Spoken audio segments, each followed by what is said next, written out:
Carved spires of blackened rock thrust upward through the cracked desert plain, their jagged silhouettes like the bones of a long-dead giant. For 1,000 years, no living being had walked freely among those silent halls, until now. The human expedition team had been working for weeks in the central chamber of the ruins. The space was vast, its vaulted ceiling lost in shadow, its walls covered in unfamiliar glyphs that glowed faintly in the dark.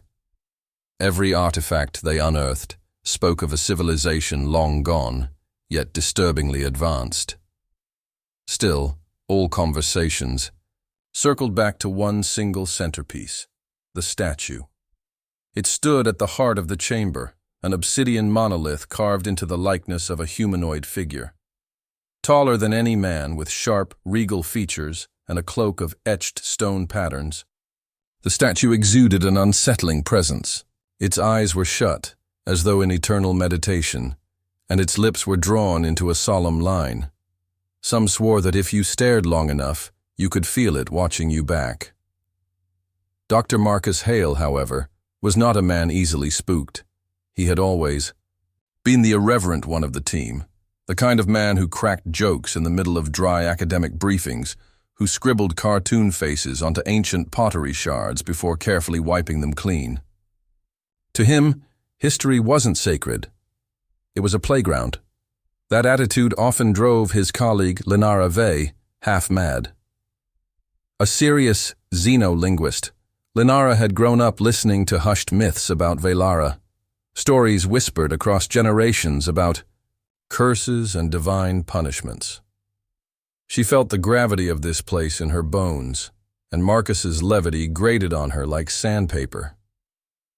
That evening, as the rest of the crew cataloged artifacts, Marcus wandered toward the statue. He tilted his head up at the stone face, its lips pursed as though guarding a secret. He grinned. Bet this guy was a hit at parties, he muttered under his breath. Linara glanced up from her scanner. Marcus, don't. He smirked over his shoulder. Don't what? Don't mess with it. The locals warned us this place was cursed. That statue is a rock, Marcus cut in, tapping its base with his knuckles. The sound echoed hollowly through the chamber. Look, I respect cultural beliefs and all, but it's just a really creepy hunk of stone. A few of the junior archaeologists looked up, uneasy but curious. Marcus thrived on that attention. His grin widened. Hey, he said, theatrically puffing out his chest. Watch this. Before Linara could stop him, Marcus leaned forward, with exaggerated flourish, pressing his lips against the statue's cold stone mouth.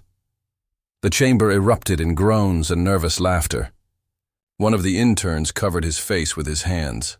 Another muttered, "You're insane." Marcus stepped back, spreading his arms like a performer awaiting applause. "See?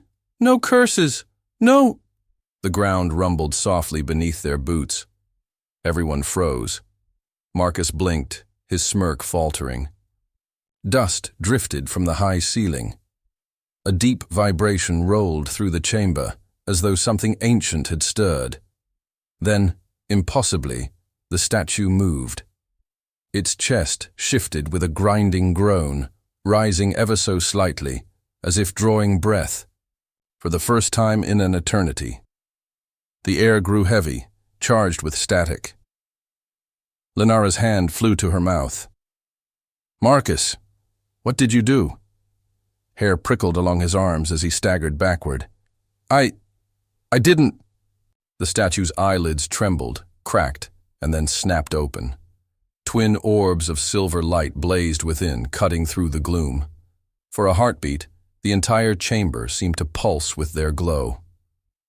The carved lips parted, releasing a voice, like thunder echoing through stone corridors. "Who dares awaken me?" The humans stood rooted in shock, their laughter silenced, their fear swallowing the air. Marcus felt his heart slam against his ribs.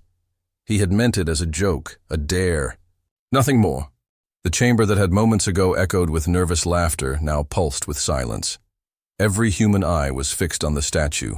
No, the being, that now stared back with blazing silver eyes. Dust fell in thin streams from the ceiling as if the ruins themselves trembled at its awakening. Its lips, once sealed in stone, moved with a grace that was both alien and unsettling. "Who dares awaken me?" the being repeated, its voice reverberating through the hall. Dr. Marcus Hale could only gape, his mouth dry. His foolish smirk had vanished, replaced by terror. He raised his hands instinctively, like a child caught stealing. Hi? That would be me. Totally by accident." Lenara elbowed him sharply. "Accident," she hissed. "You kissed it, the Kaza." Being's glowing eyes fixed on Marcus. They were not eyes of stone, but of something alive, radiant, intelligent. A pause stretched, heavy and suffocating. Then, slowly, the being shifted. Cracks snaked down its form, flakes of obsidian falling, away like the shell of a cocoon. Beneath the stone was not hollow emptiness, but dark flesh, smooth, midnight blue skin, traced with delicate patterns of bioluminescent light. As more of its body emerged, the researchers stumbled backward, some tripping over equipment. Marcus, despite himself, whispered, "It's alive." The alien being's gaze did not leave him. "You," it said, voice softer now, though no less commanding. Your lips carried the spark. Your kind still walks this galaxy? Marcus's brain scrambled for words. Yeah? We're humans, from Earth. We thought you were just a statue." The alien tilted its head, considering. For the first time, its expression shifted, something between recognition and relief. Humans. Survivors. Lenara stepped forward cautiously, her hands trembling but her voice steady. "Survivors? What do you mean?" The being's luminous markings flared faintly as it straightened to its full height. The Covenant of Velara was forged in the ashes of the Hollowing War. When the swarm devoured the stars, all who resisted fell, save for one, the survivors, the defiant species who would not bow, who endured when endurance seemed impossible. Its silver eyes locked with Marcus's again. Only their blood could awaken me. Only their touch could break the seal. That kiss was the covenant renewed. Marcus's mind reeled. He hadn't just woken some ancient relic. He had triggered a pact bound by blood and history he didn't even understand. "The swarm," Lenara whispered, her voice catching. "You mean the extinction legends? The things that wiped out half the early empires?" The being nodded gravely. "The hollowing swarm. They consumed all in their path. Worlds burned, civilizations vanished. But the survivors, humans, stood, reckless, stubborn, unyielding. Your kind fought until the swarm was broken, and the Watchers, like myself, were forged to ensure their return would never go unanswered." The researchers exchanged nervous glances. Humanity, according to every alien record, had only taken to the stars a few centuries ago. How could their kind have fought in a war millennia past? Marcus licked his lips, trying to break the silence. "So you're saying we woke you up because we're, what, destined to lead some ancient fight again? Because of a kiss?" The being's voice rumbled low, carrying the weight of centuries. "Do not mock the covenant, human. Your foolishness has consequence. I am Keilthir, Watcher of Velara, sworn to the survivors. By breaking my seal, you have bound me to your cause until death or the end of stars." Marcus's stomach dropped. Bound? To him? Keilthir stepped forward, obsidian fragments falling from his body with each movement. Despite his alien form, he moved with fluid grace, power radiating from every step. The humans backed away instinctively. "You must answer me," Keilthir continued, his voice sharp now. "Does the swarm still live?" For a moment, No one spoke. The question was absurd. Nothing of the swarm had been seen in recorded history. Finally, Lenara shook her head. No, not anymore. They're long gone. Just myths now. Caelthyr exhaled, the sound like stone grinding against stone, relief etched across his strange features. Then perhaps my slumber was not in vain. Yet my awakening was no accident. The covenant does not stir without reason. If I have risen, then shadows stir also. Marcus rubbed his temples, muttering to himself. Great. I kiss one rock and suddenly I've got an ancient alien bodyguard. My career is over. But as Caelthyr turned his glowing gaze toward him once more, Marcus realized this was no joke, no drunken dare. He had awakened something the galaxy had forgotten, something tied to humanity in ways no one yet understood. The discovery should have been buried in silence. At least, that's what Marcus had hoped as he lay in his bunk 2 nights later, staring at the dull metal ceiling of the research vessel. He had kissed a statue, cracked open some cosmic lock, and now had a towering alien warrior following him like a shadow. If it had stayed between him, Lenara, and the rest of the team, maybe, they could have spun the story as a harmless misunderstanding. But the universe had other plans. The drones that had been recording the excavation had dutifully transmitted everything back to the orbital relay. Within hours, the footage had spread across human networks. Within a day, it had reached the wider galactic channels, and within a week, the Galactic Council summoned them to explain. The council chamber was a cathedral of glass and steel, suspended high above the shining city world of Talvisar. Representatives of dozens of species filled the amphitheater, scaled diplomats with eyes like knives, feathered envoys who shifted uneasily on perches, chittering insectoids whose mandibles clicked in quiet debate. All of them turned as the humans entered, and more specifically, all of them turned to Caelthyr. The Watcher walked beside Marcus, towering over every delegate. His obsidian-like skin glimmered with veins of pale light, and his silver eyes surveyed the chamber with the calm patience of someone who had stood before councils long before these empires were even born. Whispers rippled through the crowd. Impossible. They woke it? A Watcher, bound to humans? Marcus wished he could melt into the floor. Lenara squeezed his arm, steadying him, though her own hands trembled. A booming voice cut through the whispers. State your purpose. It was the speaker of the council, a being of flowing crystalline facets. Its voice carried both authority and unease. Human delegation. You have disrupted a silence that should never have been broken. Explain this. Awakening. Marcus cleared his throat, trying to appear calm. It was an accident. I didn't know the statue was, alive. I kissed it, as a joke. The chamber erupted in uproarious murmurs, some delegates scoffing, others recoiling in horror. Marcus swore he heard someone mutter, "Barbaric apes." Before the noise grew too loud, Caelthyr raised one hand. Instantly the chamber quieted. His voice rolled out like thunder across mountains. I am no statue. I am Caelthyr, Watcher of Velara, forged in the Covenant of Survivors. I slept 1,000 cycles to guard against the return of the swarm.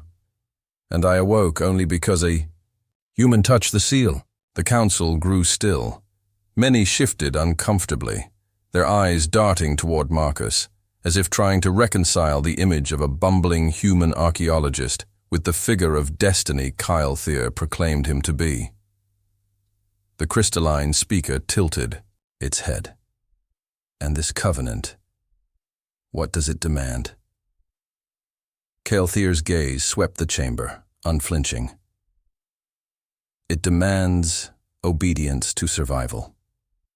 The survivors led once before, when the swarm devoured the stars. Humanity stood when all others fell. Their spirit endures still, and so I rise again. Whether you accept or not, their blood has bound me. The covenant is renewed. A storm of voices erupted. Some cried out in disbelief, others in alarm. A feathered envoy slammed its wings against the railing. Humans, these reckless creatures, they are barely starborn. How can they be heirs to a covenant forged before our empires even existed? Keilther turned his luminous eyes upon the protester. Because while you debate, they act. While you fear, they endure. It was not strength of flesh, nor brilliance of mind, but their refusal to yield that broke the swarm. That is why they are called survivors. Marcus shifted uncomfortably under the weight of those words. He didn't feel like a survivor.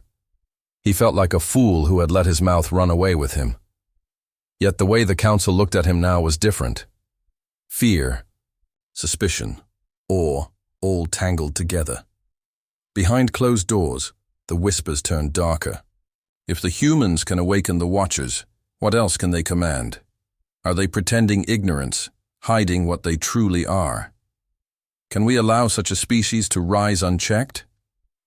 Marcus overheard none of these whispers, but he felt their chill. Every delegate's stare lingered on him too long. Humanity had been tolerated before, treated as enthusiastic newcomers. Now they were something else entirely, a threat wrapped in mystery. That night, in the quiet of his quarters, Marcus confronted Keilther. Why me? Why now? I'm not some chosen hero. I was just screwing around. Keilther regarded him with that same unyielding calm. There are no accidents. The Covenant chooses. Your lips were the key, but your spirit was the spark. Humanity is not special because it is flawless. Humanity endures because it dares to be foolish, even in the face of fear. That is why I follow you. Marcus sat heavily on his bunk, head in his hands. Great. So the galaxy thinks I'm some kind of messiah, when really I'm just an idiot with bad timing. The days after the council hearing were a blur of suspicion and politics. Humanity, once dismissed as ambitious upstarts, suddenly found itself thrust into the spotlight. No one knew what to do with Keilther, the Watcher of Velara, who stood like a shadow beside Marcus wherever he went. He was both weapon and warning, a living reminder of promises made in blood long before history had been written. But the unease that rippled through the council chambers soon hardened into something colder. Fear. It began with whispers from the outer rim. Automated probes, long silent, began transmitting signals again, fractured data, static interrupted by rhythmic pulses. At first, no one cared. Broken probes were common. But then came the images. A burned-out moon where no traffic should have been. Blackened husks of mining stations stripped down to twisted metal frames. A string of derelict ships drifting in silence, their crews gone without a trace. The data carried one consistent anomaly. Strange energy readings, shifting in patterns eerily familiar to those who had studied ancient war records. The patterns of the swarm. The council gathered in emergency session. The chamber trembled with voices, some shrill with panic, others sharp with denial. It cannot be. The swarm is myth, exaggeration. We buried those fears 1,000 years. I go. Then Keilther rose from his place beside Marcus, towering, luminous. His voice silenced the chamber with a single word. No. Every eye turned. Keilther's markings glowed brighter than ever, casting silver light across the amphitheater. These signs cannot be mistaken. The hollowing swarm stirs. Their hunger knows no end, and when they rise, they do not stop until all is ash. A scaled delegate slammed its claws against the railing. Then we must strike first. Assemble fleets, scour these systems. Another envoy shook its feathered head. Madness. They may be echoes, old weapons firing by chance. We will not march into war over shadows. Keilther's voice thundered again. Your debates are dust. The swarm does not wait for consensus. They devour. They consume. And they are already moving. His glowing eyes swept the chamber, pinning each delegate in turn. The Covenant has awoken me because the galaxy will not survive without the survivors. Humanity carries the spark. They endured once, and they will endure again. Either you stand with them, or you perish alone. The chamber dissolved into chaos. Some shouted agreement, others spat fury at the thought of following humans into war. The idea was unthinkable. Humans, the reckless children of the stars, leading the galaxy's defense. Yet the Watcher had spoken, and his presence could not be dismissed. That night, Marcus sat in his quarters staring at the report feeds. The images of stripped colonies and drifting wrecks haunted him. Linara paced behind him, muttering under her breath. "You realize what this means, don't you?" she said finally, stopping to glare at him. "The galaxy thinks we're supposed to lead them. You kissed a statue, Marcus, and now humanity is somehow responsible for saving everyone." Marcus rubbed his face with both hands. "Yeah, I noticed. Thanks." Kael'thir stood silently in the corner, arms folded, silver eyes glowing faintly in the dark. "It is not responsibility you may refuse. The Covenant does not choose lightly. The survivors are the fire that stands when the void swallows. All," Marcus threw up his hands. "I'm not a warrior. I'm not even a soldier. I dig in the dirt and make jokes to annoy Linara. You've got the wrong guy." Kael'thir stepped forward, each movement deliberate, measured. "You are exactly the right one. A true survivor does not seek destiny. They stumble into it, they bleed, they laugh, they endure. That is humanity's gift, and its curse." Linara sank into a chair, her voice low. "If the swarm really is back, then this isn't just about you, Marcus. It's about all of us. Earth, the colonies, every human alive." Marcus looked up at the alien warrior who had become his unwanted shadow. "And if we fail?" Kael'thir's silver gaze bore into him unflinching. "Then the galaxy falls, and with it the last fire dies." The weight of those words pressed into Marcus's chest. He had never asked for this, never wanted it. Yet the galaxy now whispered his name. The council trembled at humanity's shadow, and the swarm's hunger crept closer with every passing hour. What had begun as a foolish kiss was now a spark that could ignite war. And Marcus knew with a sinking certainty that the galaxy expected humans to lead. The silence after the glow faded was heavier than any words could describe.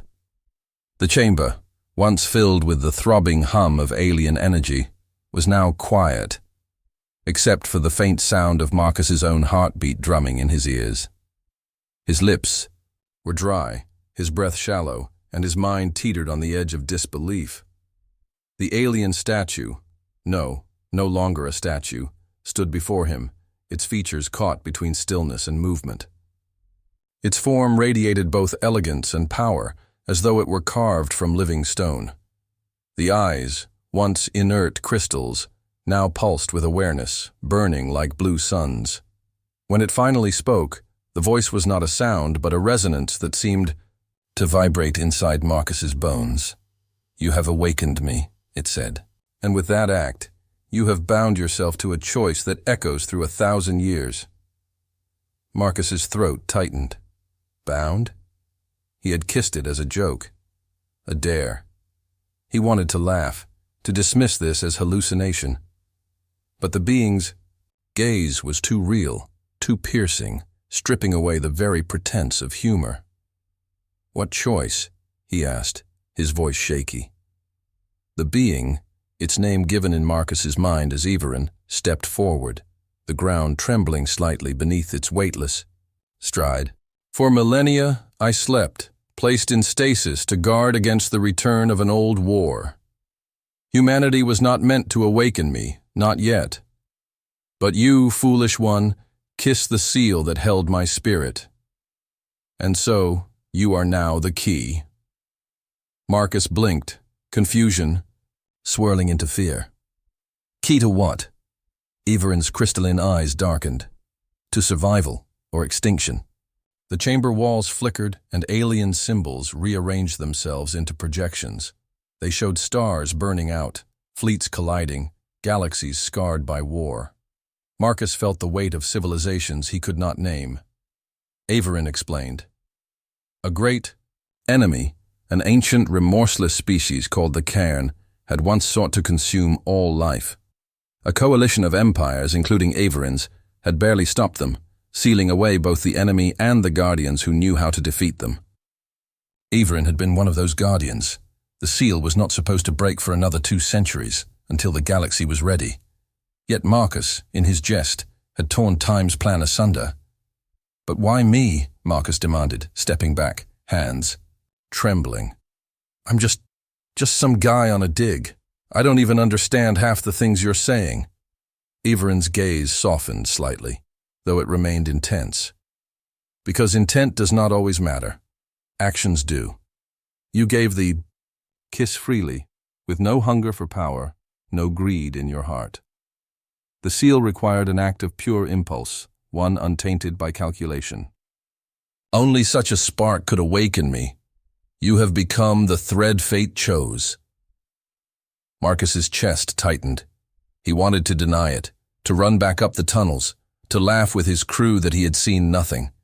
But deep down, he knew the world above had already changed the moment those eyes glowed. The alien leaned closer, its presence filling every inch of Marcus's awareness. The cairns stir again. Without guidance, your species will fall. With me, you may lead them to rise. Marcus felt the crushing enormity of the decision. He was no soldier, no diplomat. He was just Marcus Hale, a man who liked dusty ruins more than crowded cities. Yet now he was being asked to choose for billions. He thought of humanity, their stubbornness, their humor, their refusal to bow even when everything seemed hopeless. He thought of the joke kiss that had become the most serious act of his life. Perhaps he realized there was something fitting about it. Humans had always stumbled into greatness not because they were prepared, but because they refused to give up once forced into the storm. Marcus swallowed hard and finally answered. Then teach me.